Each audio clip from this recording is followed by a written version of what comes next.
بيوت أذن الله أن ترفع ويذكر فيها اسمه يسبح له فيها بالغدو والآصال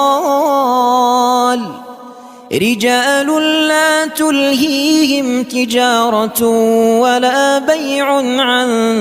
ذكر الله رجال لا تلهيهم تجارة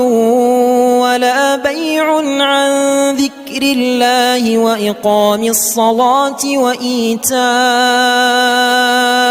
الزكاة